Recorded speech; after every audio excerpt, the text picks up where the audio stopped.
Sê dan ook baie welkom aan elke een wat vanoggend saam met ons na die diens luister op die internet.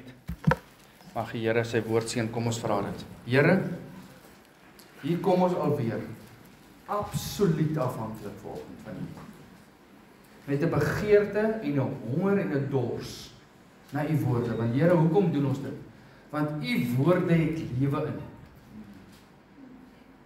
Toe almal omdraai en wegloop van Jesus af, en Jesus vra, wil julle nie ook gaan die 12, en toe sê Petrus, Here, waartoe sal ons gaan? U het die woorde van die lewe.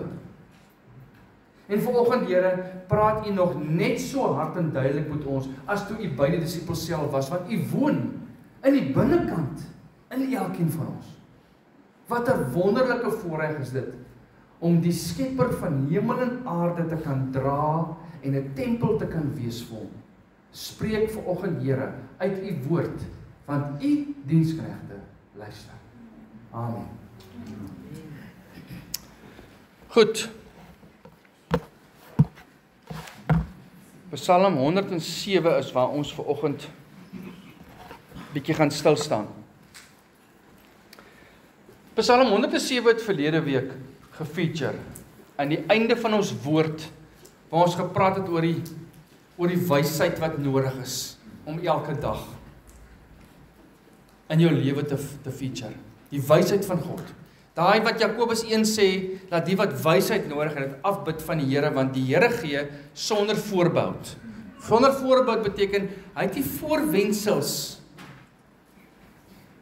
Hy het nie opgemaakte idees oor wanneer sal hy gee en wanneer nie. As jy wysheid afbid van hom, maar wysheid in 'n opregte hart. 'n opregte hart. 'n Dawid hart.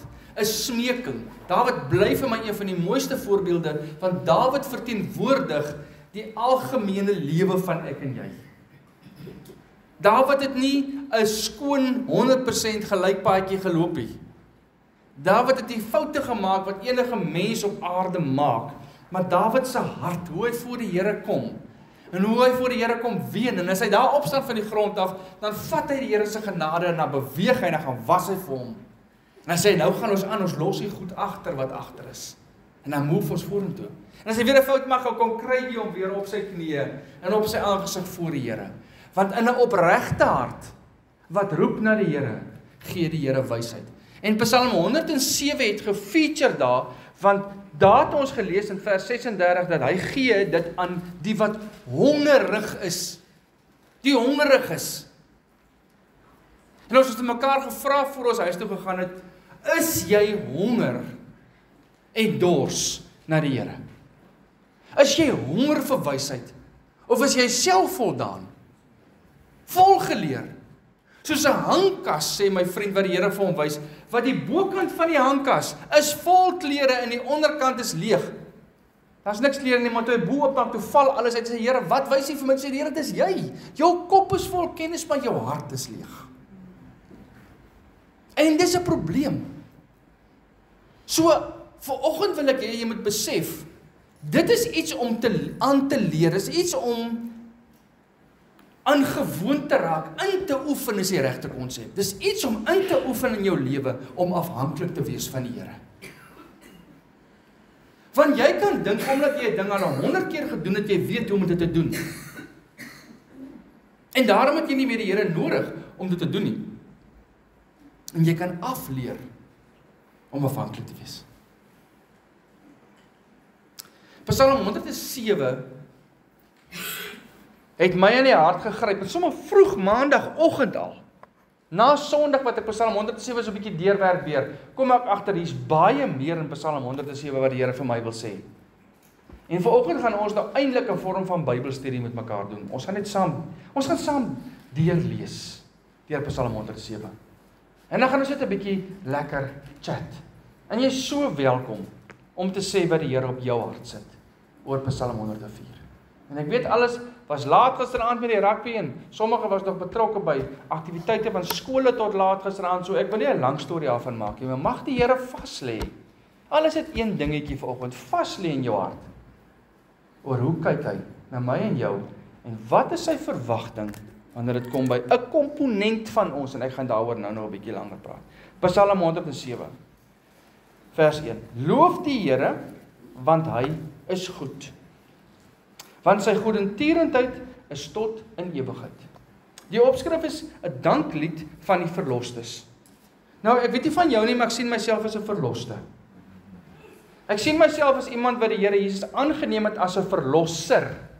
En hy wat daarom my as skuldige en vasgetrapte en verlore siel red en my 'n verloste maak van hom. So hierdie is 'n danklied vanuit die hart van iemand wat reeds Jesus aangeneem het.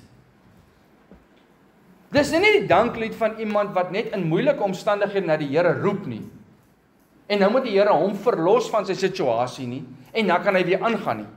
Dis iemand wat die Here Jesus het. Dis 'n belangrike punt om te sê, want so 'n persoon se lewe trek weg, voor ons kom by die res van 'n psalm wat taamlik gelaai is. Voor ons kom by die res, spring hierdie persoon weg deur te sê, ek is 'n verloste, en omdat ek 'n verloste is, luister nou mooi wat sê vers 2, dit moet die verloste van die Here sê, wat hy uit die dood verlos het. Loof die Here, want hy is goed. Geliefde, wie van julle se dag begin so? Maak nie saak wat in die gang is in jou lewe nie. Loof die Here vanoggend, want hy is goed. Aan sy goedheid is daar geen einde nie. Daar is nie 'n begin datum en 'n einddatum vir sy goedheid nie. Hy's inherent goed. Daai woordjie goedertierenheid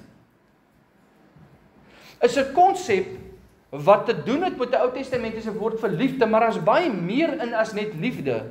Dis 'n hartstoestand wat wil goed doen. Die Here is, wie weet jy gebruik altyd 'n Engelse woord, as iemand jy kan op 'n smiley, dan sê jy sê altyd hierdie persoon is geneig om te net, jy kry nie die glimlag van sy gesig, of jy kry mos sulke mense, hulle bynaam is gewoonlik smiley. Want hulle het altyd 'n glimlag, maar die Here se geneigtheid, die Here se inherente aard is goedheid. Maar dis nie iets wat jy net kan sê nie, dis iets wat jy moet glo. Want as jy dit nie glo nie, gaan die res van Psalm 107 baie moeilik raak. Daarom begin die persoon wat hierdie ding skryf, en by the way, niemand is 100% seker wie dit geskryf het nie. Behalwe is geïnspireer deur dieselfde Gees wat in my en jou bly, dat dit in hierdie boek opgeteken is, sodat dit vandag vir ons lewe kan wees. Die Here is goed. Sê dit saam met my. Die Here is goed. Hy's goed. Onthou julle 'n woord wat ons gebring het so 2 jaar terug met 'n nuwejaarsdag. Sien nou, nuwejaar die eerste keer dat ons in die jaar met mekaar begin het. Was 'n woord van ou David Gibbs. Wat hy gesê het, 3 goeters moet jy verstaan en in jou lewe aanvaar. En die eerste daarvan is, jy moet sê die Here is goed. Jy moet kan weet dat die Here goed is. Want as hy goed is, kan jy oorbeweeg na iets anders toe van hom, soos hy's in beheer. En as jy glo hy's in beheer, dan is dit die moeite werd om vertrou te word. Ek onthou daai woord baie goed. Maar dit trek weg by die feit dat jy sê, ek glo met my hele hart en siel, die Here is goed. Inherent is hy goed. Want as jy dit kan sê, en die ander omstandighede gebeur, dan staan jy nog steeds vas by dit. Hy's goed. Al verstaan ek nie, dan weet ek nie wat aangaan nie, hy's goed. En daarom is dit die moeite werd om vertrou te word. Dan die wil nou. Tot in ewigheid is hierdie hart van die Here goed. Joel. Sluit op met Psalm 100 vers 5 en wat sê, want die Here is goed, sy goedertierenheid is tot in ewigheid, en sy trou van geslag tot geslag. Sy getrou sy trou van geslag tot geslag. Jy kan dit so opsom, God is goed. God is goed. God is lief. God is lief. God is trou. God is trou. God is ewig. God is ewig. En dit is kosbaar belangrik dat jy 'n aantekeningkie maak by vers 1. As jy wil stil staan vir 'n week, sal dit nie tydmors wees nie. Stil staan vir 'n week by hierdie een vers. Dit sal nie tydmors wees nie, sodat dit insak in die dieptes van jou wese dat die Here goed is. Want dis waarmee mense struggle. Dis waarmee 'n wêreld struggle. Hoe kan 'n goeie God slegte dinge laat gebeur? Dis die nommer 1 vraag. As iemand sê, hoekom moet ek glo? Hoe kan 'n goeie God hierdie goed toelaat? So hulle sukkel om te glo dat die Here goed is. Inherent van aard, van kultuur, van wese goed is. Broers. Ons moet ook nie vergeet dat daai loof die Here is 'n werkwoord. Dis 'n opdrag. Dis 'n opdrag. Soos Psalm 103. Loof die Here o my siel en alles wat binne in my is sy heilige naam. Loof die Here o my siel en alles wat binne in my is sy groote naam. Dawid sê op 'n stadium, o my siel, of jy nou lus is of nie, prys die Here. Verstaan jy? Dit kom vanuit sy gees uit na sy siel toe om te sê, jy beter die Here prys. Jy beter hom loof, want hy is goed. Daarvanaf kan ons verder redeneer, maar ons moet wegtrek by dit. En interessant, as jy die laaste versie van Psalm 107 lees, staan daar, wie wys is, vers 43, laat hy op hierdie dinge ag gee, en laat hulle let op die goeie tierenhede van die Here. So in die begin van die Psalm, eerste versie, en aan die einde, laaste versie, word die konsep die hele tyd gegee, die Here is goed, gee ag daarop. Roland.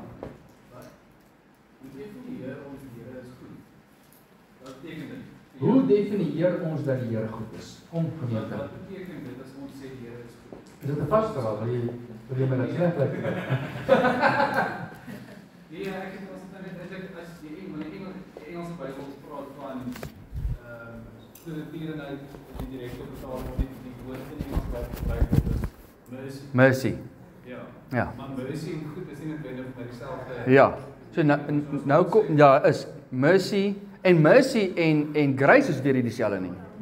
Verstaan, ons het 'n Afrikaanse woord, hy's vol van genade. Né?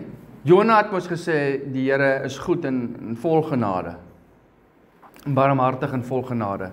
So, hoe definieer ons dat die Here goed is? Die Bybel sê nog loving kindness. Loving kindness is amper vir my, is amper vir my 'n opsomming, want ek het nogal gaan kyk na die Griekse en die Hebreëse kant in die verklaring, dat die loving kindness is to act out of a heart that loves and care.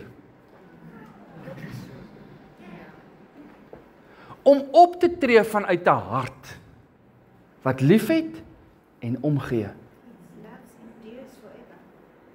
Daai hart van hom wat omgee en liefhet, verander nie omdat jy verander, omdat jou dade en jou woorde verander. Hy is so. Dis vas in hom. Dat sy hart vir ons, sy skepsels, liefde en omgee is, konstant, aan mekaar, non-stop. Die vraag was, hoe definieer ons God is goed? Ek wil sê, as ons net kyk na sy karakter, hy is liefde. Hy is goedheid. Dit is wie hy is. Sy karakter wys vir ons dat hy is dit. Psalm 23 nie alles op. Psalm 23 het baie van dit in. Inteendeel, Gampie, as jy begin werk met die psalms, is daar soveel kruisverwysings terug na die volk se beweging toe en oorkruis na die Nuwe Testament toe in terme van al die bevestigings uit die getuienisse wat ons van die apostels lees. Die goedheid van die Here lê soos 'n skat vir jou om te vind. Die rede hoekom mense sukkel daarmee is omdat hulle die skat soekie. En hulle kyk na 'n wêreld, en weet jy wat, ek gaan nou by jou wees, Emiel, nie net kyk na 'n wêreld nie, hulle kyk na Christene, en dan sê hulle, as Christene so is, en hulle is verteenwoordigend van God, hoe kan God goed wees? En daarom, byvoorbeeld by Jimmy Swaggart, toe Jimmy Swaggart val in die ministry, en meer as 700,000 mense sukkel met hulle geloof, oor Jimmy Swaggart val, toe was die vraag, op wie is jou oë? Op Jimmy Swaggart of op Jesus? Mense kan val. Dawid het geval. Dawid was 'n man en 'n koning na God se hart. Hy het geval. Sorg dat jy nie mense vasmaak aan jouself nie, maak hulle vas aan Christus. Daar's net een wat goed is. Onthou dat selfs Jesus in sy menskomponent toe die ryk jong man vir hom sê, goeie meester, toe sê hy, hoekom noem jy my goed? Daar's net een wat goed is, en dis God. Emiel? So, om die vraag te antwoord, hoekom is God goed? God is sy eniggebore seun gegee, sodat elkeen van ons die lewe kan hê. Ja. Dis goed. Dis goed. Kom ons gaan huis toe.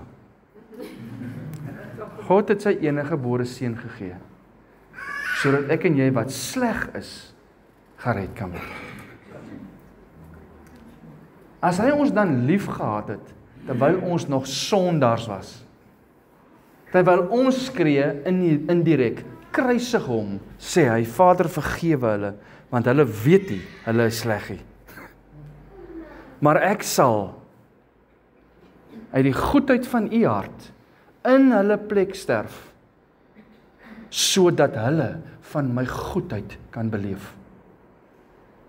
Hoe kan jy beter as dit kry? Dit is die goedheid van die Here.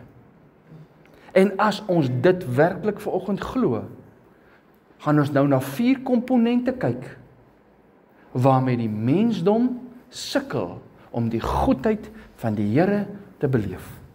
Psalm 107. Vers 3. Kom ons lees maar van vers 2 af. Dit moet die verlosters van die Here sê, wat hy uit die nood verlos het, en uit die lande versamel het, van die ooste en die weste, en van die noorde en van die see af. Alright, voor ek vers 4 lees, sê asseblief het vir my, as ons lees, en ons kom by 'n plek, tel vir my, hoeveel keer word in hierdie psalm gesê, en die Here het gehoor, en die Here het verlos. Luister nou mooi. Hulle het gedwaal in die woestyn, op woeste paaie. Kan julle sien, hier is 'n heeltemal 'n omwendsel, né? Ons het nog gepraat van die goedheid van die Here. Nou is ons oor na die menskant toe. Right, hulle het gedwaal in die woestyne, op die woeste paaie. 'n Stad om in te woon het hulle nie gevind nie. Honger ook dors was hulle siel het in hulle versmag. Toe het hulle die Here aangeroep in hul benoudheid. Uit hul angste het hy hulle gered. Daar is die eerste een. En hy het hulle gelei op 'n regte pad om te gaan na 'n stad om in te woon. Hoe skielik het hulle nou 'n plek om te bly, nadat die Here hulle gered het. Laat hulle die Here loof om sy goedertierenheid, daar kom dit weer, sy loving kindness, sy hart om altyd te verlos en te red en om te gee en lief te hê, en om sy wonderdade aan die mensekinders, want hy het die dorstige siel versadig en die hongerige siel met die goeie vervul. Baie belangrike versie. Hy het die dorstige siel versadig en die hongerige siel met die goeie vervul. Vers 10. Die wat in duisternis en doodskare weer gesit het, gevang in ellende en eisters, omdat hulle wederstrewig was teen die woorde van God en die raad van die Allerhoogste verwerp het. Daar sien jy weer die karakter van die mens. Né? Wederstrewig teen die woorde van God, die raad van die Allerhoogste verwerp. Daarom het hy hulle hart deur moeite verneder. Hulle het gestruikel en daar was geen helper nie. Ekskuus tog, help my gou reg. Is hierdie nie die woorde van 'n verloste nie? Is hierdie verwys die skrywer hier as 'n verloste kind van die Here na tye in hom of haar lewe wat ons wederstrewig raak teen die Here, wat ons sy raad verwerp en waar hy ons hart met moeite verneder. Ons laat struikel sodat daar geen hulp is nie. Hou maar net 'n aantekeningkie daarvan in jou kop. Maar ek gaan die Engels net lees, want Lees die Engels. verwys na Egipte, want hy sê, therefore he bowed down their hearts with hard labor. They stumbled and fell down, and there was none to help. There was none to help. Wat 'n direkte verwysing ook kan heen hê na Egipte, omdat die volke daar opgeëindig en hoe lank was hulle daar? 400 jaar. Maar die Bybel is so lieflik en volledig, en net so relevant toe as nou, dat ons ook kan sê, kinders van die Here, raak by tye so, wederstrewig, ongehoorsaam, rebellious, teen die Here, dat die Here, goeiemôre, is die oom okay? Sy. Dat die Here met moeite sekere dinge doen wat ons nie altyd sien as sy loving kindness en sy goedheid en sy guns nie, maar uiteindelik sal jy nou sien hoekom hy dit doen. Want toe hulle nie die plek kom dat hulle hart deur moeite verneder is deur die Here en dat daar geen hulp was nie, toe vers 13, en ek het hom onderstreep in my Bybel, toe het hulle die Here aangeroep. In hulle benoudheid. So toe daar geen benoudhede was nie, no problem. Maar toe daar skielik benoudheid kom, toe roep ons, uit hul angste het hy hulle verlos, red, uitgeruk, opgelig, sit enige van hy woorde daarin, wat pas by die danklied van 'n verloste. So hier kan die skrywer met my en jou vereenselwig en te sê, selfs toe ek teen die Here geopereer het, was sy hart teenoor my nog steeds om my te verlos. Die boodskap van Genesis tot Openbaring van die Here se liefde is verlossing. Elke storie wat jy in die Bybel gaan lees, gaan jy sien, daar's 'n verlossingsplan ingewerk in dit.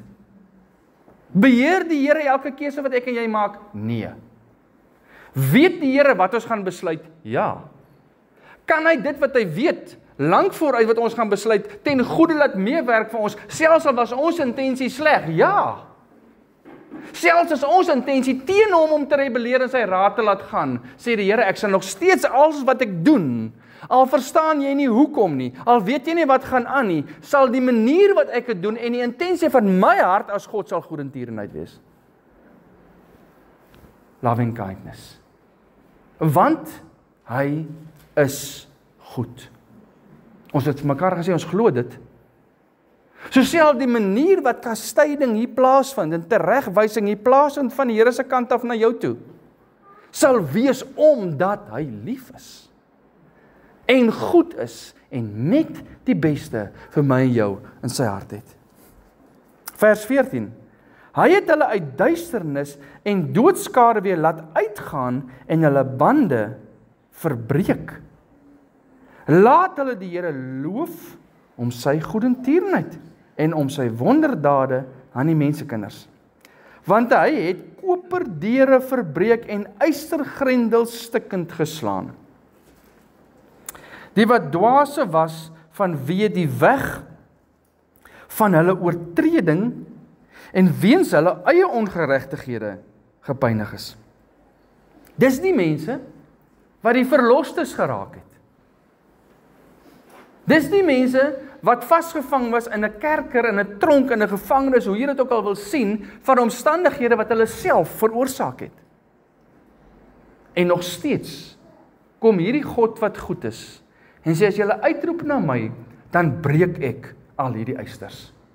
Ek sê vir die selgroep nou die aand, ek het groot geword op 'n skaapplaas waar ons roofdiere gehad het, rooi katte en jakkalse.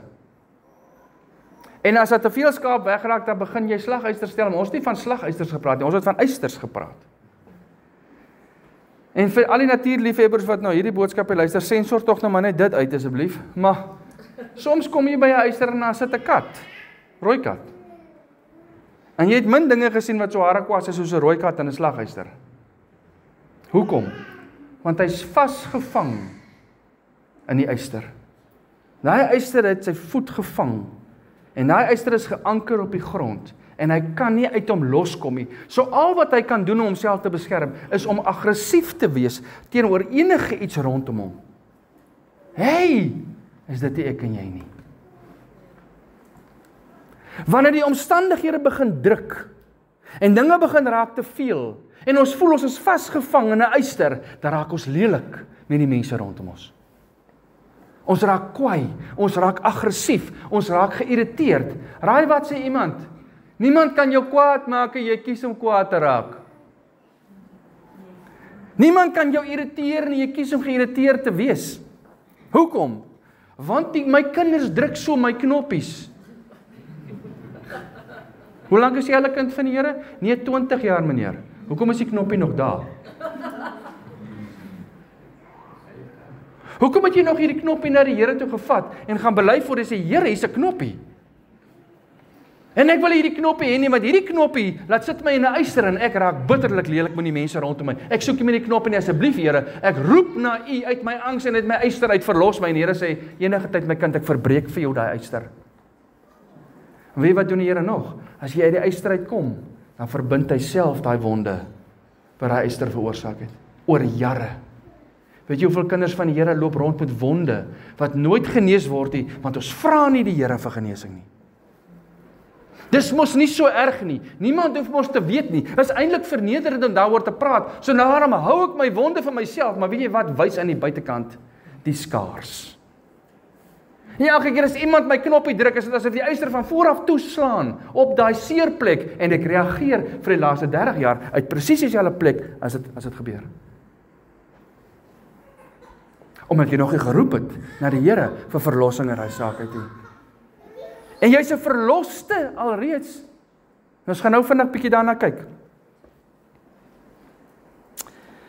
Right. Vers 8, 17 en 18, die wat dwaase en wat as gevolg van hulle eie oortredinge gepynig is, hulle siel het 'n afskie gehad en elke soort voedsel en hulle het tot by die poorte van die dood gekom. Toe het hulle die Here aangeroep in hulle benoudheid. Uit hulle angste het hy hulle verlos. Hy het sy woord uitgestuur, dat hy hulle kon gesond maak en hulle uit hul kuile red. Die merke, die seer van die slaghuister. Laat hulle die Here loof om sy goedertierenheid en om sy wonderdade aan die mensekinders. En laat hulle lofoffers bring en met gejubel sy werke vertel. Die wat na die see toe af, hier is nou weer 'n nuwe een, hè? Vers 22 is 'n afsluiting en 23 is 'n nuwe een.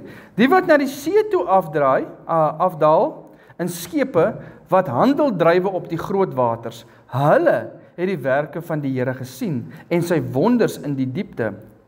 Want hy het gespreek en 'n stormwind laat opsteek wat die golwe daarvan opgesweep het. Hulle het opgereis na die hemel, neergedaal na die diepte, soos die see op en af gaan. Hulle siel het vergaan van wee. Hulle het getuimel en gewaggel, soos 'n dronk man, en al hulle wysheid is verwar. Klink dit bietjie soos die disippels op die see? Ja? Vers 28. Toe! Nie eers terwyl die water kalm was nie, toe die branders hoog raak, toe die duinings op en af gaan, toe die bootjie vol water raak, en hulle lyk of hulle 'n dood skare weer rondom hulle het, toe roep hulle na die Here, in hul benoudheid, en uit hul angste het hy hulle uitgelei. Hoekom? Want hy's goed. Hy het die storm 'n gesuis gemaak, en hulle golwe het stil geword. Toe was hulle bly, omdat dit rustig geword het. En hy het hulle gelei na die hawe van hulle begeerte. Laat hulle die Here loof om sy goedertierenheid en om sy wonderdade aan die mensekinders. Dis die derde een. Laat hulle die Here, nee, dis die vierde een, sorry, dis die vierde een al. Laat hulle die Here loof om sy goedertierenheid, om sy wonderdade aan die mensekinders. En laat hulle hom verhoog in die vergadering van die volk en hom roem in die kring van die oudstes. Hy het dit was die derde een. Hy het riviere 'n woestyn gemaak, dis die vierde een. En waterfonteine 'n dorsland. Vrugbare land, 'n brak aarde oor die boosheid van die wat daarin woon. Hy het die woestyn 'n waterplas gemaak en die dorland waterfonteine. Hier sien jy die omdraai. Hier sien die dubbelsinnigheid. Een is 'n dorland wat omgeskep word in water, die ander een is 'n waterryke area wat omgeskakel word in 'n dorland. Wie doen dit? Dieselfde een wat goed is. Dieselfde God wat goed is. 'n soewerein en by magte en kragte om te doen ver meer as wat jy kan dink of verstaan of bid. En daarom as jy die goedheid van die Here wil toedig, net aan die dinge wat vir jou lekker is, mis jy uit op sy goedertierenheid. Alles wat hy doen, is sy hartsintensie goed.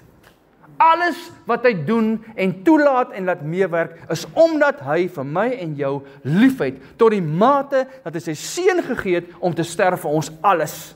Selfs as hy die waterryke area omskakel in 'n dorland, sal dit nog steeds wees omdat hy vir jou lief is.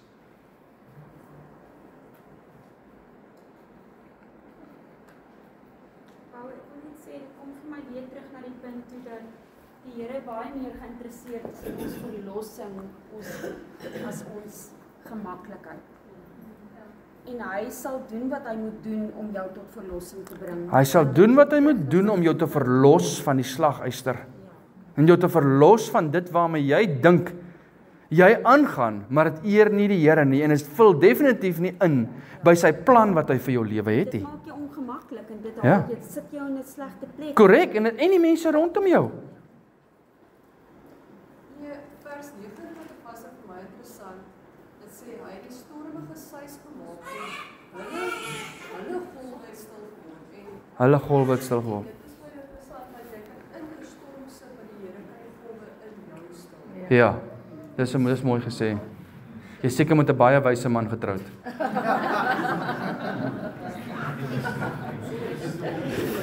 Ja. Die goedheid van jou lieflike man. Elkeen van ons het golwe. Maak nie saak wie jy is nie, ons elkeen het golwe. En dis die mooi ding wat my vrou sê, wat eintlik aansluit by die Nuwe Testament, is aanvanklik was Jesus op die boot. Die eerste keer was sy disippels die golwe beleef. Maar hy het gelê en slaap. Want die storm was rondom hom, maar nie in hom nie. Sy golwe was stil. Hulle golwe was groot. En die storm was groot, maar nie syne nie. Die tweede keer nadat hy vir hulle daai les geleer het en die storm stil gemaak het, toe kom hy na hulle toe aan, hy's nie in die boot nie.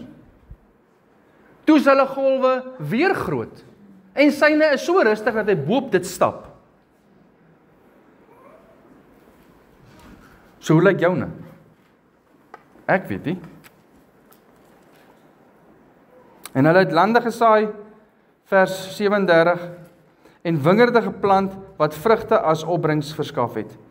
En hy het hulle geseën sodat hulle sterk vermenigvuldig het. En hulle vee het hy nie min gemaak nie. Kyk gou vers 39. Net na die wat ons nou sal sien is 'n aardse seën. Nou was 'n oes op hulle landerye. En daar was 'n goeie oes in hulle vee. Vers 39.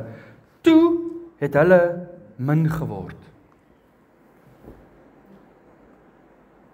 En weggesink deur die druk van onheil en kommer. Net na dit nou so goed gaan, volgens my, en ek op Facebook sit, kyk hoe seën die Here my. Het julle daai ou gesien, wat op Facebook die dingetjie post, wat hy in sy kerk, meer as 1 miljoen rand se rekening ophardloop by 'n bar, en dan sê hulle, so lyk die geseëndes van die Here. Net die duurste drank bestel, want dit is 'n teken van hoe geseënd ons is, met ons 7 Lamborghinis wat in die parkeerarea staan, hoe ons mense manipuleer om geld te gee, want as hulle gee, dan sal hulle geseënd wees. En wat hulle vergeet, wat gebeur, is op die kruin van wat jy sien as goedheid, is jy so naby aan die slaghuister dat jy hom eers sien nie. Want as jy nie op die kruin van wat jy sien as goedheid, weet die Here is goed, en dat jy niks behoort en al jou goed behoort aan die Here, dan gaan jy dit vir jouself begin toeëien, en die oomblik as jy dit vir jouself begin toeëien, het die vyand reeds vir jou in 'n slaghuister. Want as iemand kom vat aan jou goedjies, myne, dan begin hy rebellie in jou opstaan, die weerstand, en begin die vraag, hoe kan die Here goed wees, totdat jy met 'n boer gepraat het? wat in Zimbabwe alles afgevat is wat syne is, en hy het nie 1 sent daarvan teruggekry nie. En jy sien dat sy siel, it is well with his soul. En hy sê, prys die Here, dat hulle my plaas kon vat het, sodat ek kon besef, dis nie myne nie. En sodat ek die Here kon loof en prys, maak nie saak wat ek besit nie. Dan begin kom jy agter, dat die goedheid van die Here is nie noodwendig al gevestig in jou hart nie. En dat ons maar baie menslik is, om te kyk na sy seën, en sy goedheid, en sy guns, en sy liefde, in terme van wat hy vir ons gee, en vir ons kan doen. Maar nie bloot vir wie hy is nie. Want dan word ons min. En die kommer en die onheil veroorsaak 'n druk. Vers 40. Hy wat veragting uitstort oor edeles, hy met 'n hoofletter. God wat veragting uitstort oor edeles en hulle laat dwaal in 'n woeste wêreld sonder pad. Hy het die behoeftige beskerm teen verdrukking en die geslagte soos kuddes gemaak. Die opregtes sien dit en is bly, maar alle ongeregtigheid hou sy mond toe. Wie wys is, laat hy op hierdie dinge ag gee en laat hulle let op die goedertierenhede van die Here. Alright. Kom ons maak dit gou eenvoudig. Jy gaan mos in elk geval weer Psalm 107 intens gaan deurwerk, nê? By die huis. Want as iets jou aanraak, dan gaan doen ons mos 'n studie daaroor en ons gaan soek die Here verder, nê? Ja, pastor. Dankie. Kom ons praat gou vinnig. God maak die mens liggaam, siel en gees. Ons het al 100 keer oor hierdie ding gepraat, maar ons gaan weer. God maak die mens liggaam, siel en gees. God maak die mens uit die aarde, uit die stof van die aarde vorm hy die mens. En hy sê, hierdie is jou liggaam.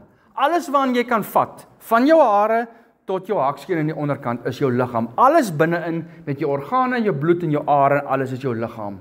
Dis fisies. Dan skep hy binne in hierdie liggaam 'n spasie wat jy nie kan sien nie. Wat ons noem die gees van die mens. En binne die gees van die mens is soos 'n plekhouer wat niks in het nie.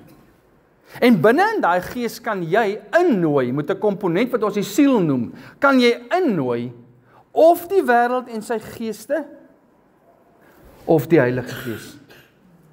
Wat 'n tempel kom maak, wat 'n host kom maak van jou. Jy raak 'n host vir 'n gees. Watter gees is jou keuse?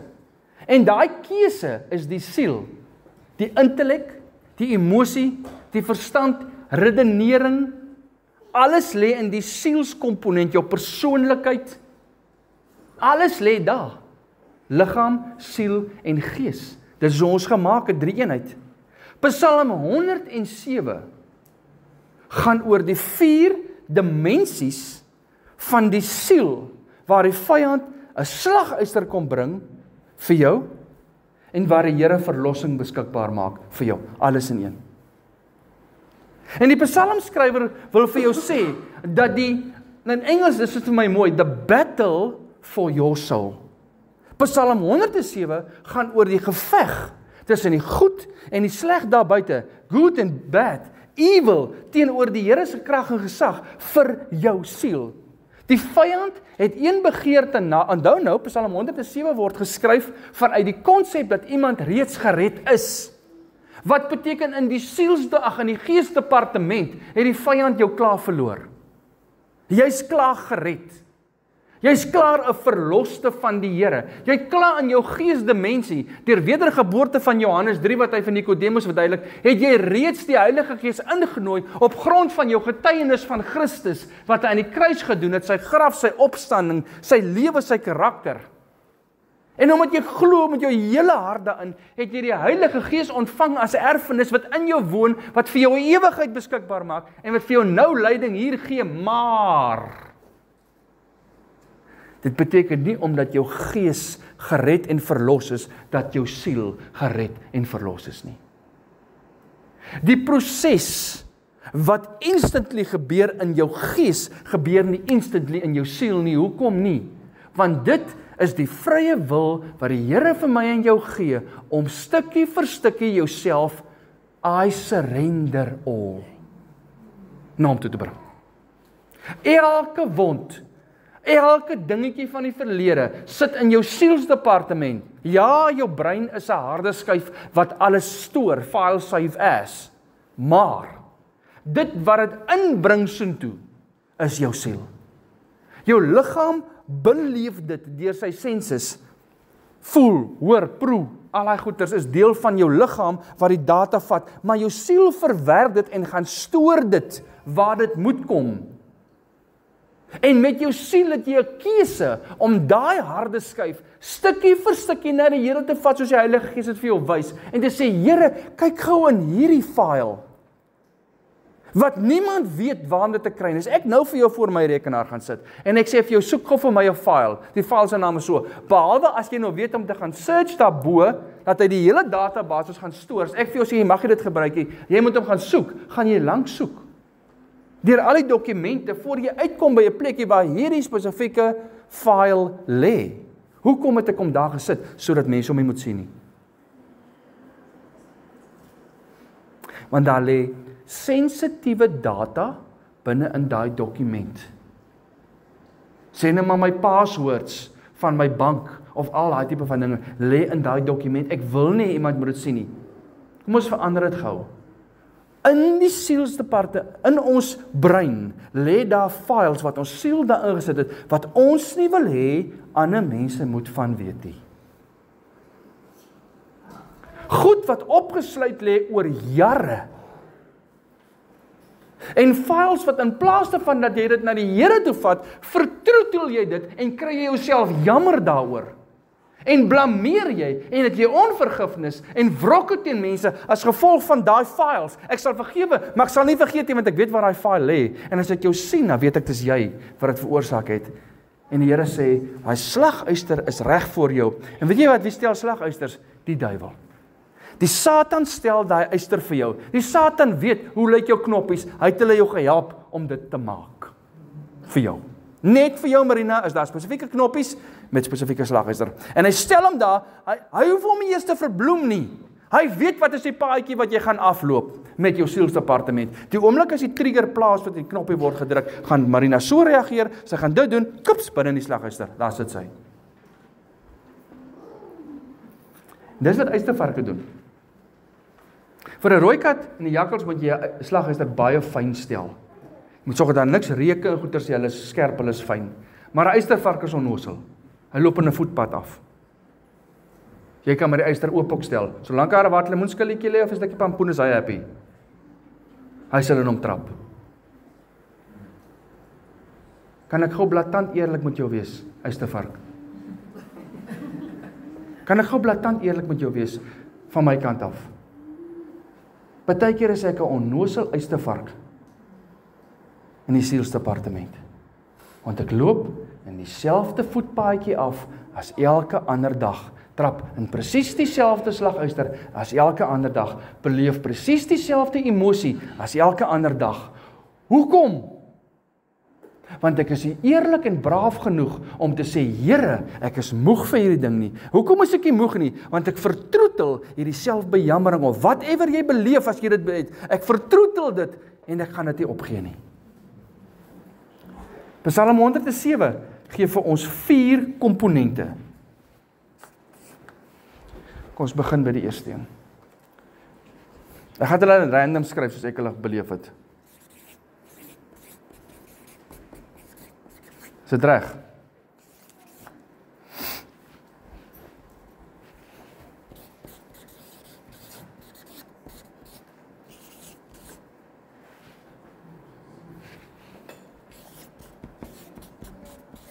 Ekskuus vir die wat nou die pause hoor, maar ek is gou besig om te skryf. OK, vir die wat jy nou hier kan sien nie, of luister, woestyn, tronk, siekte, storms. Daai is die 4 komponente. En hier is jou huiswerk. Gaan lees self deur Psalm 107. Vanuit die oog dat die skrywer besig is om uit sy eie lewe vir jou te sê, wat is die 4 dimensies van jou sielsdepartement? Waar die vyand met slagysters kom, maar waar die Here reg sit met verlossing. Jy kan nie net praat oor die negatiewe nie. Jy moet onthou die Psalm begin by die goedheid van die Here. So al weet die Here, jy's in hierdie 4 dimensies, is jy besig om in jou sielswêreld in 'n paadjie af te stap waar die slagysters oopgestel is, maar die uistervark loop net agter die lekkerte van die putte aan. En hy trap elke keer in dieselfde slaguister, en die Here weet hoe seer dit is, en die Here sien hoe lyk die merke op die uistervark, maar elke keer is sy hart goedheid en guns vir jou, om jou nadat jy daarin getrap het, uit te haal, te verlos, te verbind, gesond te maak, en vir jou te sê, my kind, hier is 'n ander pad, loop hier langs, daarom kom die Heilige Gees, en dis hoekom ek so hamer op die doop, en almal moenie vir my beklei oor die doopie, want in die doop gebeur daar 'n ontsaglike belangrike ding, waar die siel ondergeskik raak aan die Gees, waar die departement waar jy elke dag jou besluite maak, waar jy koning is met 'n scepter in jou hand, waar jy sê, ek is die eienaar, of die baas, of die koning van my eie lewe, ek sal die calls maak, die Here gee vir jou daai voorreg, in 'n vrye wil. Maar by die doop sê jy, ek stel hierdie scepter, ondergeskik aan die stem van die profeet, net soos wat die profeet van die berg af gekom het, en vir die koning in die Ou Testament moes kom sê, so sê die Here, kom die Here vandag nog na my en jou toe, met sy profetiese stem, deur sy Heilige Gees, in jou binneste wat kom sê, koning, jy het reg tot vrye wil. Jy kan regeer oor jou eie lewe, maar hier gee ek vir jou die geleentheid, om hierdie scepter wat jy vashou, ondergeskik te stel, aan die wysheid, en die leiding, en die majesteit, en die heerskappy, en die almag, en die volmaaktheid van die God, wat alles weet wat jy nie weet nie. Wie wil nie 'n land regeer, met 'n tank vol wysheid, wat jy nie voor hoef te werk nie? Waar jy enige vraag kan vra, en die antwoord kom met wysheid, en jy kan dit uitvoer, en mense sê, joh, wat 'n wyse besluit het jy gemaak. Maar dis die Here wat vir jou sê, dis ek. Maar in hierdie 4 dimensies, kan jy kies, wat by die doop stel jy dit ondergeskik, om te sê, Here, voordat ek beweeg, wat sê U? Word een met Christus in sy sterwe, en in sy opstanding, sodat hierdie nuwe lewe van hom deur jou kan werk, in hierdie 4 dimensies, in jou sielsdepartement, daar waar jy dink, intellek, emosie, verstand, besluitneming, regering, noem dit wat jy wil. Die eerste een is die woestyn. Wat het julle gehoor rondom die woestyn? 1, het ons gehoor, hy vat 'n land vol water, maak hom dor. 2, dor land omskep in water. Wat gebeur in 'n woestyn? Voor 'n woestyn 'n waterplaas raak, wat is hy? Dor, leeg, warm. Waar die voorsiening min is. Waar die omstandighede hittig is, soos iemand sê, moet vir sy ma sê, mamma, ek is verhit. Beteken hy kry warm. Hy's verhit. Nou, dit raak in 'n woestyn ook verhit. En dit raak warm in jou sielsdepartement, wanneer die dinge nie kom soos wat jy wil hê dit moet kom nie. En jy verwag hoop reën. En al wat hier is 'n droogte in jou siel. Kan ek jou sê, 'n droogte in jou siel is baie erger as 'n droogte in die natuur. En toe die Here vir my 'n prentjie wys oor die groter vallei en sê, bou, as jy jou geestesoë oopmaak, is dit 'n droogte. Dit is 'n woestyn in mense se siele. Die natuur is pragtig. So dit die mooi berge. Ons kry goeie reën in die winter. Ons dra 'n lieflike vrug in die natuur, maar hoe lyk dit in mense se sielsdepartemente, waar hulle besluite moet maak, wat in ooreenstemming met die Gees is, en die koninkryk bevorder, eerstens die koninkryk en sy geregtigheid. Hoe lyk dit daar? Dan sê die Here, dis droog. Dis min.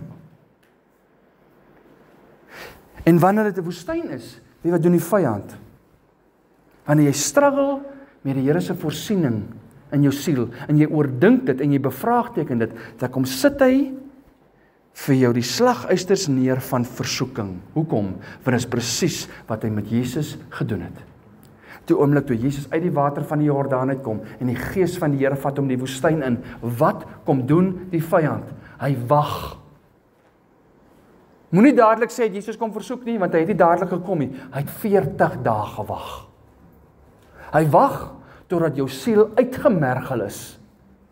Hy wag soos hy ou in die Kalahari sê, as 'n gemsbok stap, en hy val in sy paadjie om, en hy gaan dood, omdat hy moet opgee, want hy kry nie meer iets te eet in daai woestynsand nie. Hy gaan lê nie en hy gaan dood nie, hy stap en hy val om. Dis waarvoor die vyand wag vir jou. Hy wag dat jy so teleurgesteld en mismoedig in die Here is, oor hy doen wat jy wil hê, en gee wat hy volgens jou in sy Bybel beloof, en jou interpretasie daarvan beloof nie, dat jou siel raak 'n dor, uitgeputte land. En dan kom hy met sy versoeking. So is die Here goed. Waar is hy in jou lewe? Hy kom met al die vrae wat die twyfel en dinge bring in hom. In Christus, in Jesus se liefde, in sy goedheid. En die Here wag vir jou om in jou dor woestyntye van jou siel eerlik te wees met hom. Sê, Here, ek is eerlik met U. En sê vir hom wat jy dan voel. Maar onthou, het mekaar gesê, die 3 mannetjies op die muur in jou lewe, feeling, gevoel, kan nie voorstap nie. Hy mag nie voorstap nie. Want as gevoel voorstap, dan sif jy alles wat jy beleef, wie Jesus is, en die waarheid, en waarin jy glo, sif jy deur hoe jy voel. Jy kan nie. Jesus wag vir jou, om dit te surrender aan hom. Jesus wag vir jou, om uit daai woestyntoestand van jou siel, te roep na die Here, en sê, Here, al verstaan ek niks, al is dit 'n droogte hier binne, al ontvang ek so min, roep ek na U.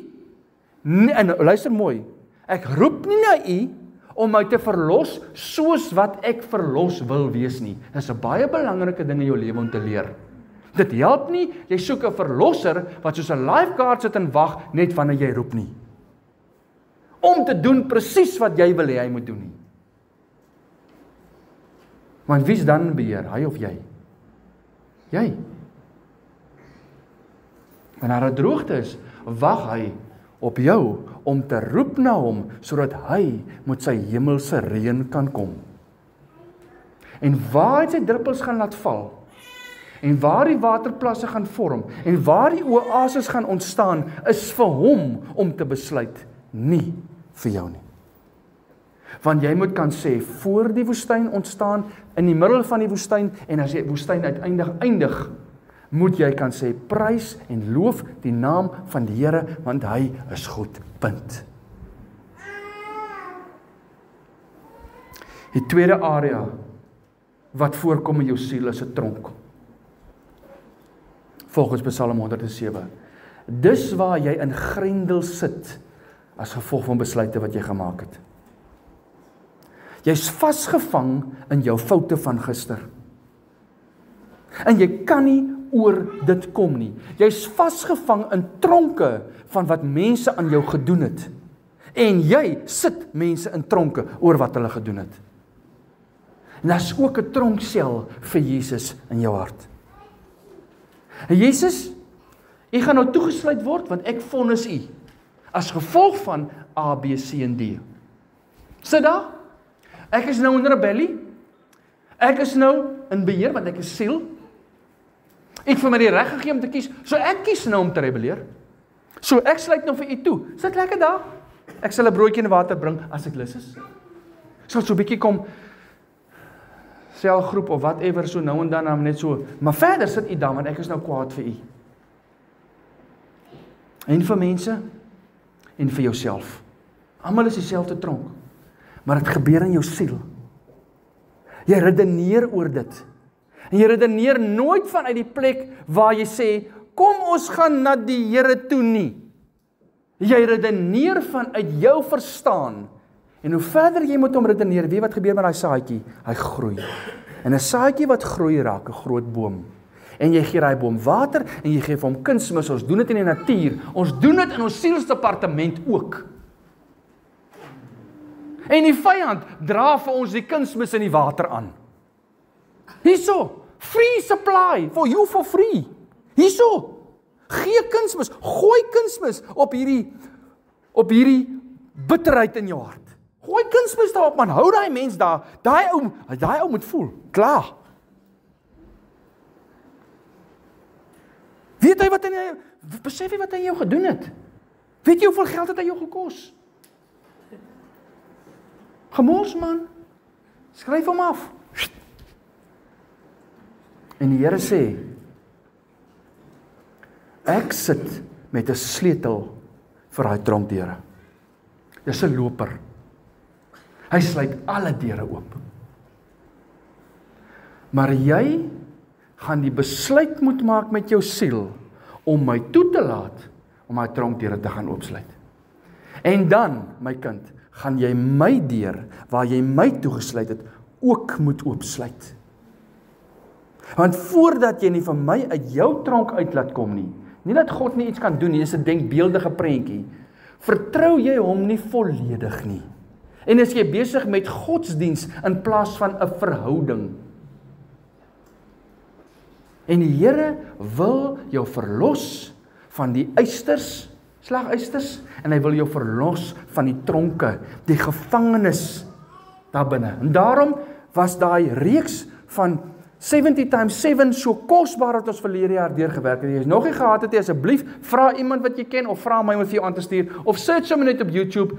Bruce Wilkinson 70 times 7. Dis 'n reeks met 8 sessietjies van 40 minute elk wat gaan oor hoe lyk daai tronke in jou hart waar mense sit wat jy daarin gesit het en hoe vergifnis eintlik werk en hoe kom jy deur die Here oorgegee is aan die pynigers, want dit staan in die woord 2 keer. In Psalm 107 staan dit, jy word gepynig. En in Matteus en Lukas waar hierdie ander gedeelte voorkom, ek kan nou vergeet waar dit staan, sê hy, as julle nie mekaar vergewe nie word, sal my Vader julle oorgee aan die pynigers, om julle te pynig totdat die skuld betaal is, totdat jy die tronkdeure oopgemaak het en die mense laat uitkom het, waar daar binne sit. En totdat jy vir Satan sê, genoeg van jou vry en gratis kunsmis en water vir my boom, ek wil dit nie meer hê nie. Want weet jy wat? My verlossing, nee, kom ons begin oor. My verlosser het 'n baie duur prys betaal om my te verlos. Ek is ook bereid om die prys te betaal sodat ek verlos kan word. Hoekom gaan dit jou 'n prys kos, geliefde?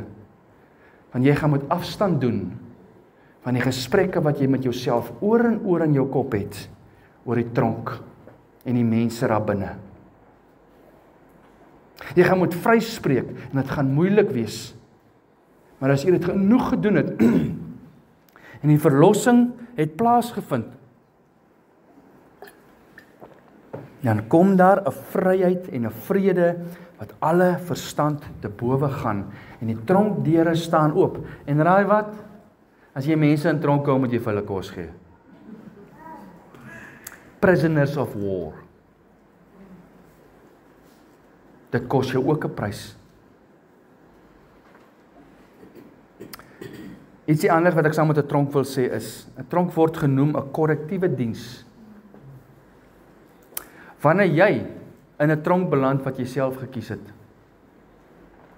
oor besluite wat jy self gemaak het, en jy voel jy's in die tronk vasgevang, vertrou op die Here, dat sy ten goeie werk proses gaan jou korrigeer daar binne.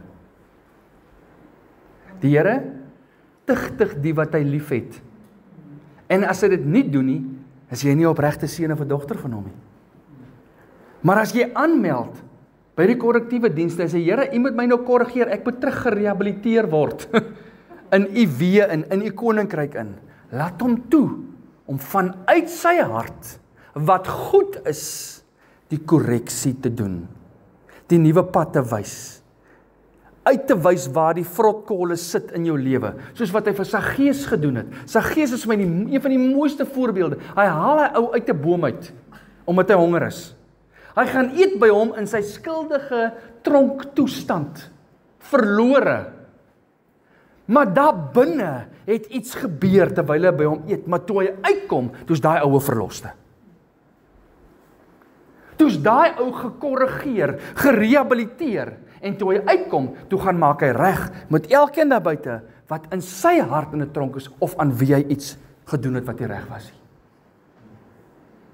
Dit is om los te kom en gekorrigeer en getuigtig en gekastei te word deur die Here. Dis 'n liefdevolle aksie van 'n Vader om die pad waarop jy is te korrigeer en om die tronkdeure oop te sluit en te sê, kom uit want jy sit in jou eie tronk, man.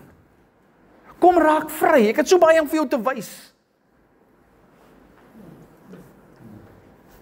Siekte, wanneer jou siel siek is van worry. Hoe sê daar een prediker daar buite? You cannot both worship and worry at the same time. Ek dog, ja, Amerikaner, maar hy's reg. Jy kan nie gelyktydig die Here loof en prys en angstig en vol vrees wees op dieselfde tyd nie. Dis onmoontlik. Die twee gaan nie saam nie. En dit raak siek in ons siel. Ons siel raak siek. Ons kry sielsbemoeienisse. Ons raak so angstig dat ons nie môre kan sien en op die Here kan vertrou asof hy nie vir ons sê moenie bekommerd wees oor die dag van môre nie. Asof hy nie vir ons sê kyk na die mossie nie. Sorry, onthou julle daai woord wat ons bedien het oor die vink tussen die dorings, onthou julle daai woord? Van die vinkie wat ons daar by Addo gesien het, wat terwyl ek mismoedig sit voor die Here in die reën en ek is kwaad oor 'n klomp goeters, toe sit daar 'n vinkie in 'n doringbos in die Oos-Kaap. 'n Soet doringbos met hierdie lang dorings. En daai vinkie hop tussen daai dorings rond, wat almal wys na hom toe, maar hy raak geen een van hulle nie. Hy is so gelukkig soos 'n vink in 'n doringbos. En as ek daar sien ek al die dorings wat na my toe wys, en al die seer wat mense my aandoen, en al die bekommernisse, en ek maak my eie siel siek van worry. Ek kies om siek te wees in my siel. Ek kies dat my siel in die oggend opstaan, met 'n hoes en 'n kug, en die dag begin met, wat lê nou weer voor vandag? Ek is nie lus hiervoor nie. En jou siel is siek, want jou siel verstaan nie dat die goedheid van die Here is ook daar om daar genesing te bring nie. En die koning wat ons het is ook 'n dokter. Hy's 'n geestes en 'n siels en 'n liggaamlike geneesheer. En hy wil ook kom na die areas toe waar daar siekte in jou siel is en waar jou vrese en jou angs oorheers in jou lewe. Kom na my toe. Almal wat sielsmoeg en oorlaai is. En ek kan op Pieter praat vanoggend oor dit. Hierdie tyd van die jaar praat almal oor. Dis middel November, Desember is op pad, ek is moeg, ek het nie krag nie. Almal, dis asof dit 'n konstante sielsmoegheid is wat almal van praat. Nou net gaan rus. Maar die wingerd moet water kry en sekere mense kan nie Kersfees toe gaan nie, hulle moet maar by die huis bly en 'n sekere partytjie hou. Dan kry ek myself nog daaroor ek jammer. Hoekom? Want my siel word aangeval deur die vyand met hierdie dinge wat my oorlaai. Dit raak vir my te veel en in plaas van na die Here toe gaan en sê Here, verlos my, want die Here sê my juk is sag My las is lig. My kind, dra jy maar daai goedjies wat jy moet dra met 'n vreugde en 'n smile op jou gesig, want daar's ander mense met ander laste wat jy nie sal wil hê nie.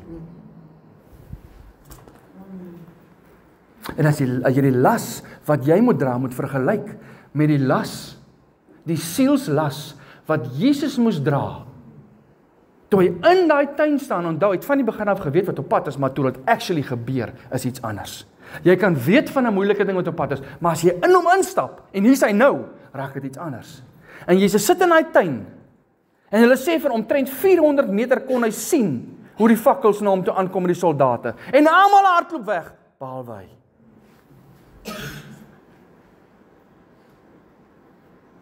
Wat het Jesus gedoen?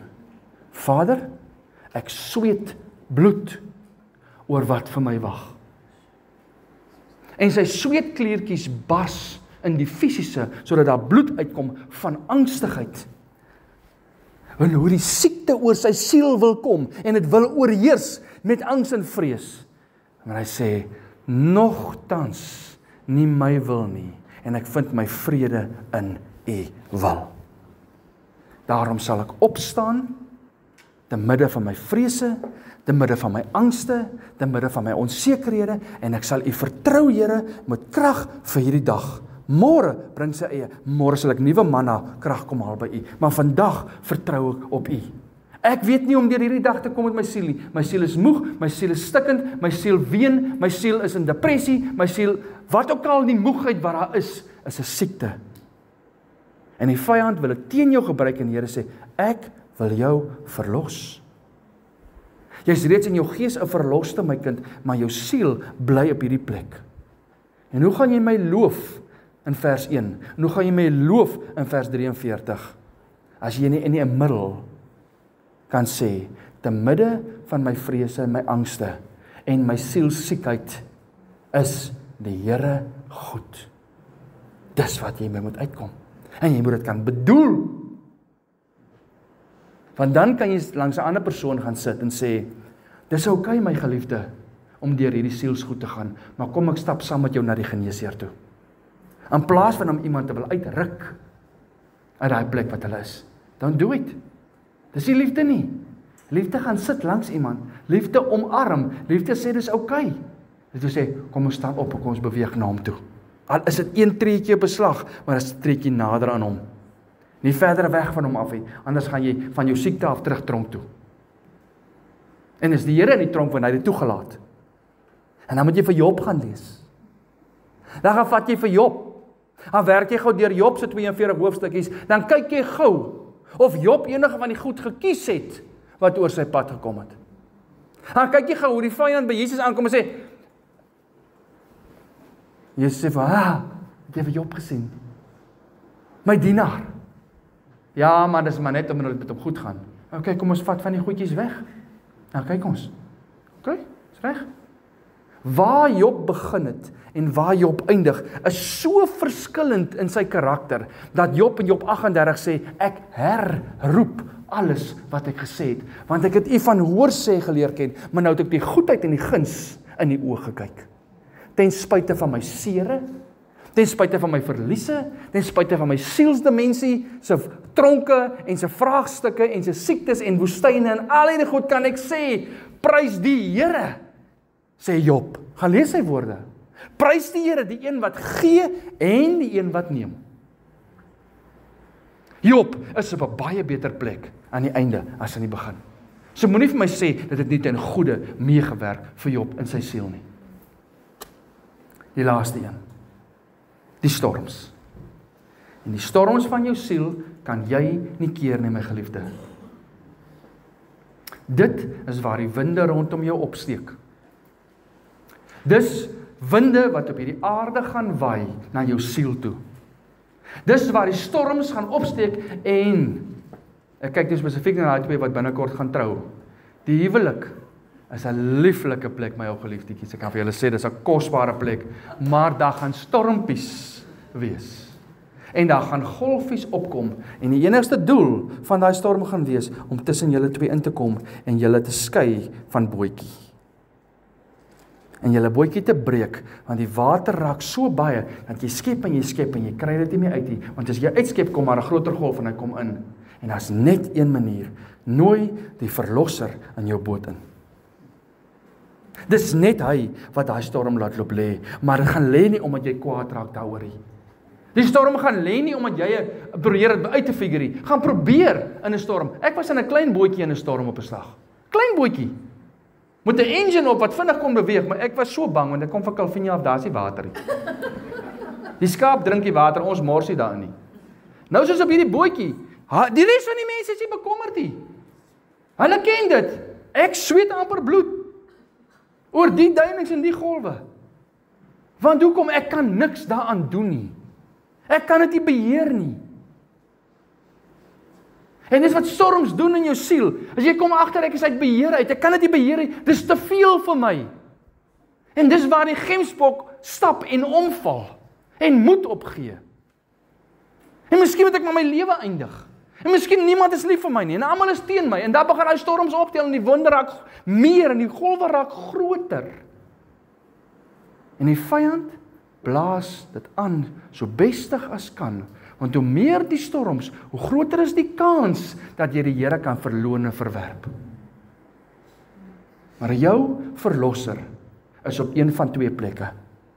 Hy is of reeds in die boot en jy sien hom nie, of hy staan net so eentjie buitekant die boot op die water en wag vir die regte oomblik om jou te verlos. Wanneer jy roep. In albei gevalle moes die disippels roep.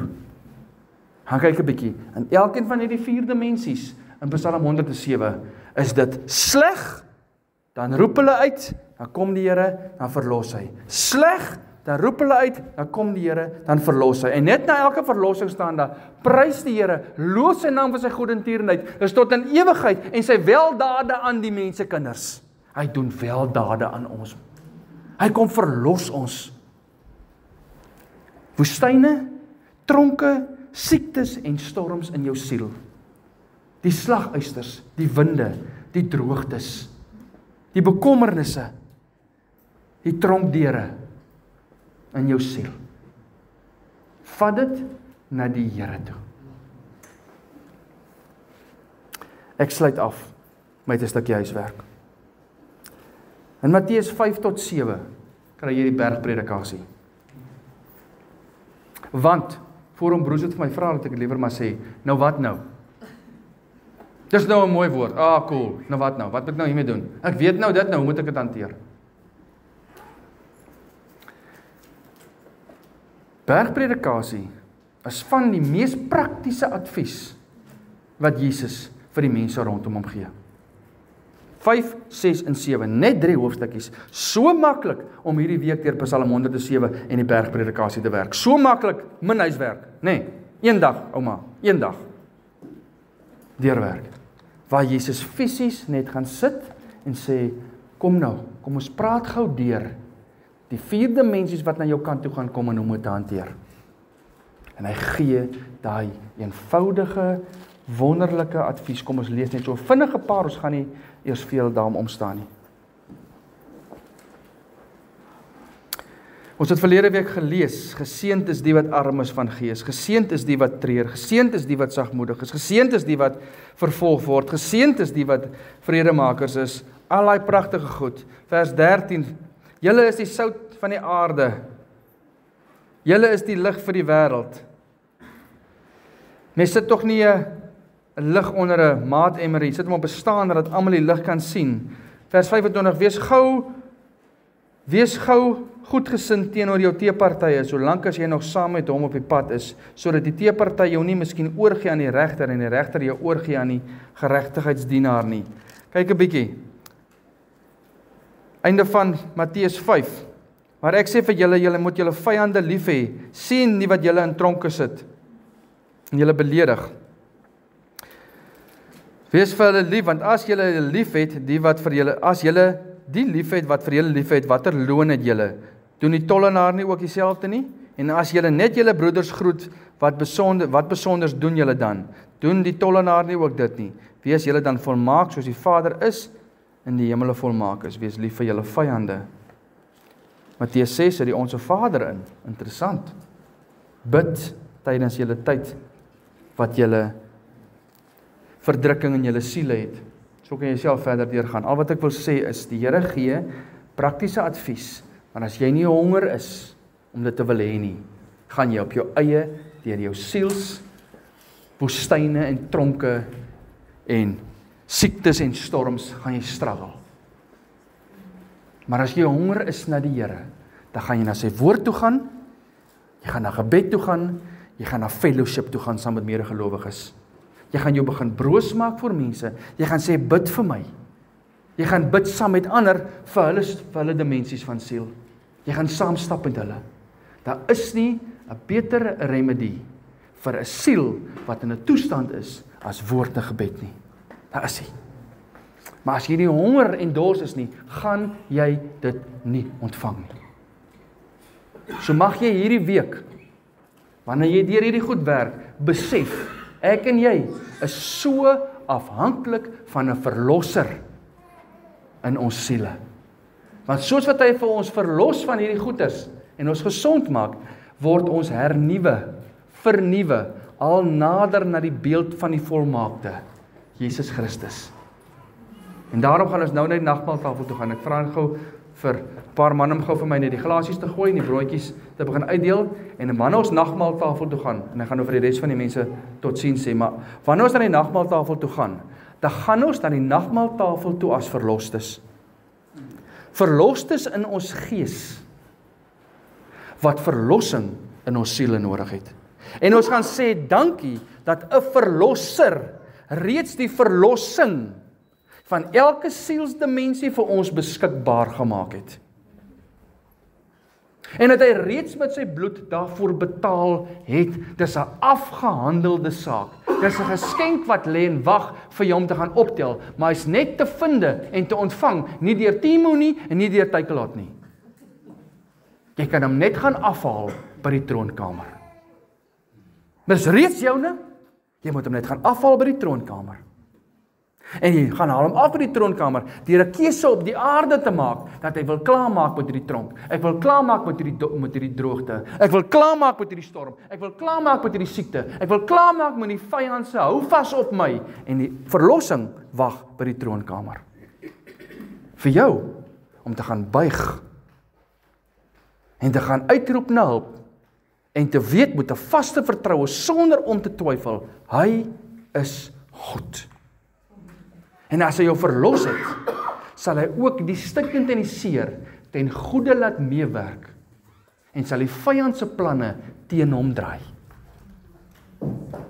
Ek wil verlossing hê hierdie week, in my siel. Die Here sal jou seën en jou behoed. Die Here sal sy aangesig oor jou laat skyn en jou genadig wees.